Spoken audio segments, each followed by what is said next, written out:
동반자. 전략이라는 것은 국가의 큰 목적을 이룩하는 것이 전략입니다. 대전략인데 우리나라의 대전략은 뭡니까?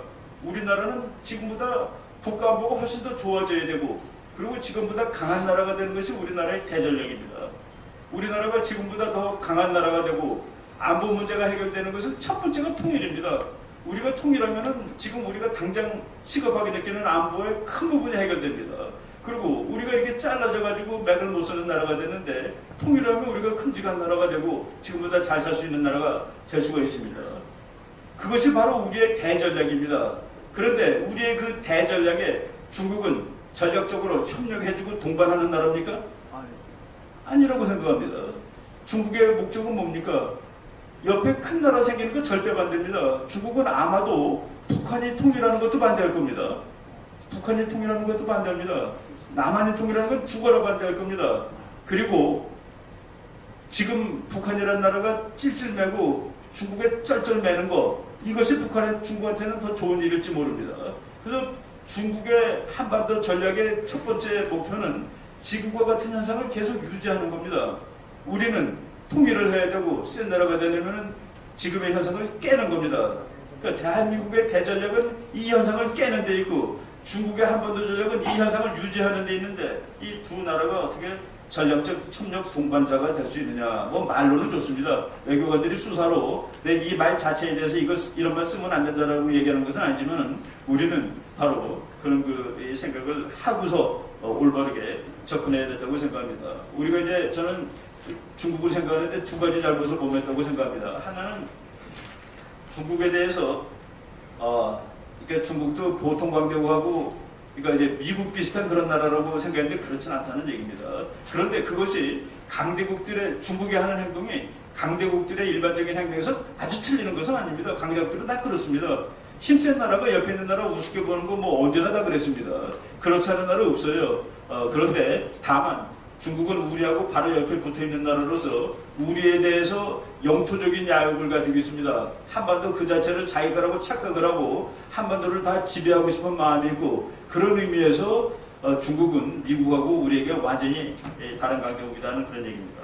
그리고 또 다른 하나는 우리가 중국이 너무나 세기 때문에 중국 문제가 있기 때문에 우리 국민이 스스로 그냥 포기를 합니다. 통일을 하려고 해도 중국이 북한을 점령하게 되니까 그러니까 안 되지. 뭐 이런 식으로 다 생각을 하는 겁니다. 그런데 저는 우리가 이번에 그 훈련 이름이 불굴의 의지입니다. Invincible Spirit.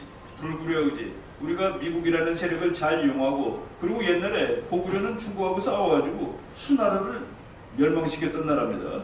수나라가 고구려랑 싸우다가 힘이 지쳐서 무너지고 당나라가 대체했습니다. 그리고 신라는 당나라를 이용해가지고 이제 통일을 했는데 당나라가 가지 않고서 이 통일신라를 오히려 자기가 통일된 한반도를 지배하려고 그러기 때문에 신라가 전쟁을 해갖고 당나라를 쫓은 적이 있습니다. 바로 우리 선조들은 중국하고 당당하게 맞서 싸우고 그래서 독립을 유지를 한 것이죠. 그 당시에. 그리고 지금 한국이 중국하고 이제 그냥 뭐 꿀리는 거가 아니라 대한민국이 이렇게 작지 않은 나라입니다. 우리나라 군사력이 세계 9위입니다. 금년에. 세계 9위. 돈으로 쳤을 때 9위가 되는데 지금 중국이 대만을 못 건드리는 가장 중요한 이유 중에 하나는 대만이 하루아침밥이 아니다는 그 얘기입니다. 중국이 대만을 건드리게 되면 엄청나게 뭐 고생을 해야 되는 겁니다. 그리고 더군다나 미국까지 있기 때문에 중국이 대만을 건드리지 못하고 있는 것이죠. 스스로 억지를 함으로써 독립을 유지하고 있는데 우리나라는 그런 능력이 충분히 있습니다.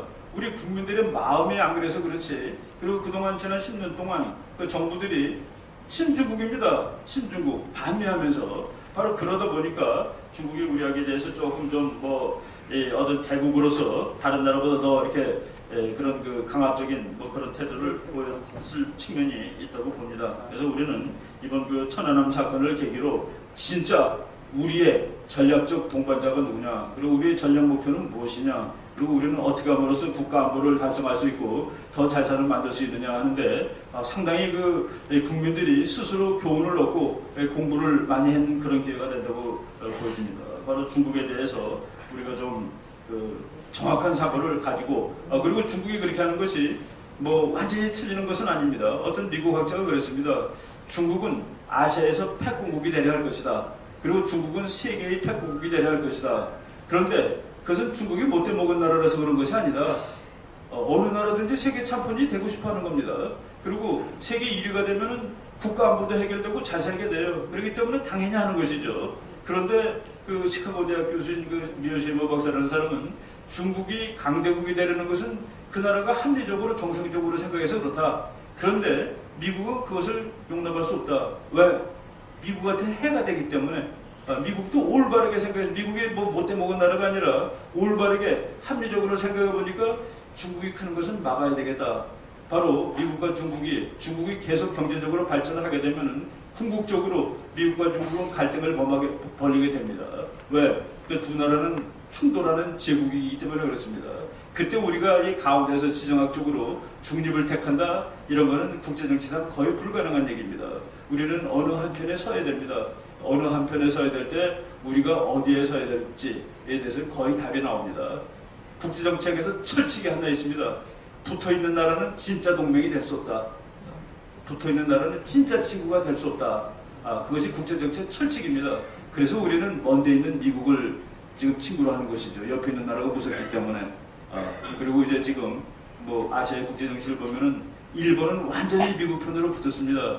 그리고 인도가 중국하고 붙어있는 대국 인도가 이게 둘 다 이제 서로 힘이 세집니다. 서로 갈등했는데 인도가 미국을 잡았습니다. 그것이 지금 현재 아시아의 국제정치입니다. 우리가 여기서 중국이 무섭다고 쩔쩔맬 것이 아니라 우리가 할 일이 많습니다. 그리고 중국 사람이 가장 황당해하는 얘기 한마디 하고 끝을 내겠습니다. 왜 북한 핵 만드는 거 너네들은 안 막느냐 그러더라고요. 그렇게 질문했습니다. 제가. 야, 우리나라는 다른 나라 문제에 간섭을 하는 나라가 아니야 라고 중국 사람들이 대답을 하더라고요. 그래? 그러면 북한이 핵 만드는 건 얘네가 안 막겠다는 소리냐 그랬더니 할 수 없다라고 그러길래 그러면 우리도 만들어야 되겠다 라고 얘기를 했습니다. 그리고 우리가 핵폭탄 만들면 어떻게 되는지 알지? 남한까지 핵폭탄 만들면 일본이 그냥 고단가를 100발 만들 겁니다. 그럼 중국한테는 완전히 그 치명타가 되는 겁니다. 우리 나름대로의 다 레버리지가 다 있습니다. 그거를 우리가 그렇다고 해서 뭐 싸우자 그런 얘기 절대로 아닙니다. 옆에 있는 나라하고 친하게 잘 지내면 좋습니다. 그렇지만은 우리의 국가의 가장 중요한 이익인 통일과 국가 안보, 이거 제일 중요한 겁니다. 우리의 아주 바이탈 첫 번째 이익입니다. 이 이익이 중국은 여기서 한국이 통일하고 그러는 거 중국이 아주 결정적인 그건 아닙니다. 그런데 우리의 결정적인 이익과 중국에는 뭐 결정적인 것은 아니죠. 그 이익이 충돌할 때 우리가 그걸 지면 되겠느냐는 그 얘기입니다. 우리는 이것을 중국을 설득하고 다 뭐 하지만 안 될 경우에는 이것을 극복해야 될 그런 마음자세를 가지고 상황이 임해야 되겠다라는 말씀을 드리고 발표를 마치겠습니다. 고맙습니다.